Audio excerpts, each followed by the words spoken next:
तो क्योंकि अभी कुछ देर पहले हमने अवधेश प्रसाद का हमने बयान सुना है, तो क्योंकि यूपी की राजनीति को बहुत अच्छे से यहाँ पर राजीव समझते हैं, तो पहले राजीव, अवधेश प्रसाद का जिस तरह से डिप्टी स्पीकर पद को लेकर नाम सामने आ रहा है, राजनाथ सिंह ने ममता बनर्जी से बातचीत की है इसे लेकर और ममता बनर्जी ने अवधेश प्रसाद का नाम आगे रखा।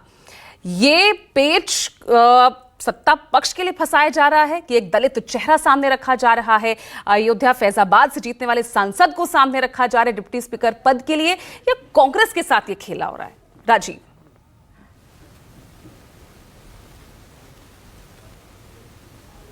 देखिए, उत्तर प्रदेश के लोकसभा के चुनाव के परिणाम जो आए हैं उसमें बहुत सारे संदेश छिपे हैं। आप देखिए, नतीजों के आने के बाद हमेशा आपके कार्यक्रम में और मैं पहले से कहता रहा हूं कि पूरी देश की राजनीति जो है वो मंडल और कमंडल के इर्द गिर्द घूमती है। धर्म और जाति की राजनीति के इर्द गिर्द ही पूरा मामला ताना बाना है। और उत्तर प्रदेश के चुनावी नतीजों ने यह बता दिया कि जाति की समीकरण की राजनीति हिंदुत्व की राजनीति पर भारी पड़ी है। काशी विश्वनाथ कॉरिडोर, विंध्यवासिनी कॉरिडोर, उत्तर प्रदेश में अयोध्या में राम जन्मभूमि का प्राण प्रतिष्ठा कार्यक्रम और उसका आप याद कीजिए ये सारे दृश्य, तो आपको लगेगा कि उन दोनों सब कुछ लग रहा था कि देश जिस तरह से राममय हो गया। लड़ाई चल हो जा शुरू।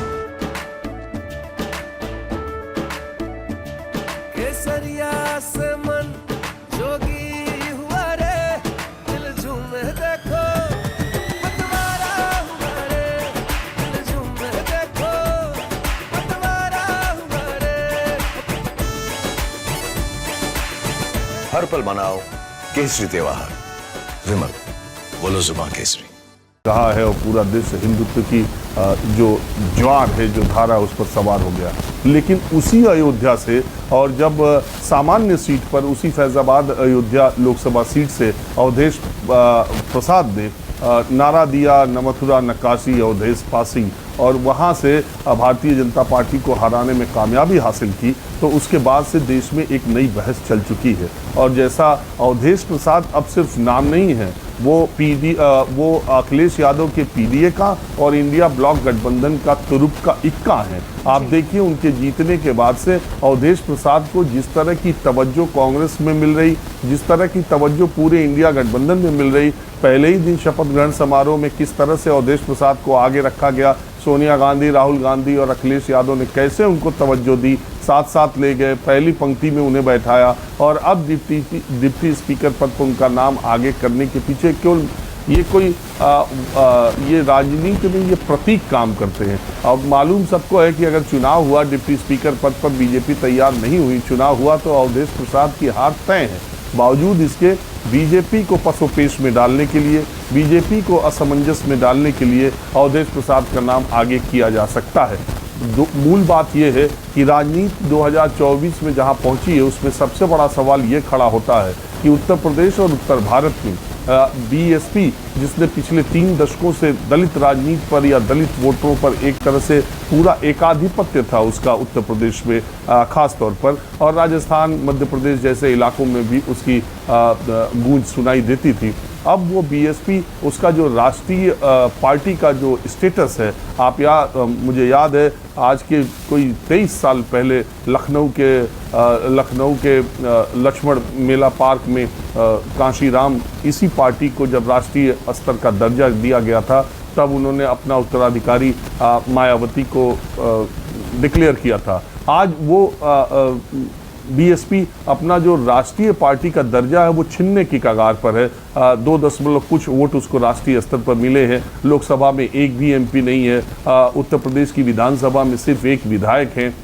इस तरीके से वो जो उसका जो क्षय हुआ है, उसका जो क्षरण हुआ है, उसके जो वोट खिसके हैं वो इंडिया गठबंधन की तरफ ज़्यादा गए हैं। और इसके बाद अब दलित राजनीति को लेके, दलित वोटरों को लेके जो मोर्चेबंदी पेशबंदी की जा रही है, उसमें अवधेश प्रसाद एक नायक की तरह इंडिया गठबंधन को दिखाई दे रहे हैं। और भारतीय जनता पार्टी को उसकी काट के लिए या उसको तैयार होने के लिए, और भारतीय जनता पार्टी इस वक्त जितनी उसकी समीक्षा हार की उत्तर प्रदेश की आई है, आप देखिए उसमें उन्होंने यही कहा, ज़्यादातर समीक्षाओं में सूत्रों के मुताबिक जो जानकारी मिल रही है वो यही कि संविधान का जो नैरेटिव चलाया इंडिया गठबंधन ने, उस नैरेटिव को बीजेपी तोड़ नहीं पाई, और ये अंदर तक गया कि अगर बीजेपी को 400 सीटें मिली या बीजेपी की पूर्ण बहुमत की सरकार हुई तो वो संविधान में छेड़छाड़ कर सकते हैं। ऐसी भावना नीचे तक ले जाने में विपक्षी दल कामयाब रहे हैं। अब कहानी इसके आगे की शुरू होती है। आपको मालूम है कि हरियाणा में भी दलित वोटरों की संख्या और महाराष्ट्र में भी दलित वोटरों की संख्या बहुत ज़्यादा है। झारखंड में तो 28 सीटें शेड्यूल्ड ट्राइब के लिए आरक्षित हैं। तो ये जो आगे के चुनाव हैं और ये जो पूरी मोर्चेबंदी पेशबंदी आपको दिखाई दे रही है, वो बीजेपी को चौतरफा घेरने के लिए इंडिया गठबंधन ने ऐसा किया है। लेकिन आज बात वही है कि अभी चूंकि संविधान में देखिए डिप्टी स्पीकर पद का तो जिक्र है, लेकिन कब तक चुना जाएगा, कब नहीं चुना जाएगा, इसका कोई जिक्र नहीं है। इसीलिए पिछली लोकसभा में भारतीय जनता पार्टी की सरकार ने कोई डिप्टी स्पीकर नहीं रखा था। अब अगर उन्हें डिप्टी स्पीकर 3 तारीख तक, मुझे लगता है कि विपक्ष इस बात का इंतजार करेगा, नहीं तो फिर उसके बाद ये अगले सत्र में ये बात की जाएगी। लेकिन आज तो फिर वही बात है कि नीट का मुद्दा फिर इम्पोर्टेंट होता है। अब देखिए अभी अभी जो रिपोर्ट आई है वो हरियाणा में, महाराष्ट्र में, झारखंड में, बिहार में, इसके तार लातूर में अभी अभी सीबीआई की रेड पड़ी है। तो अभी आप देखिए इसके तार कितने फैलते हुए जा रहे हैं। और जो बात है कि अब तकरीबन आज 1 तारीख को हम बात कर रहे हैं, 4 जून को रिजल्ट आया था, अब 1 महीना पूरा होने को है। 8 जुलाई यानी अगले सोमवार से पहले जब सुप्रीम कोर्ट में ये मामला जाएगा, उससे पहले लगता नहीं कि सरकार इस पर कोई निर्णय करेगी। लेकिन विपक्ष इस हफ्ते उसको 3 दिन जो मिले हैं संसद में, उसको घेरने की पुरजोर कोशिश करेगी। ठीक है।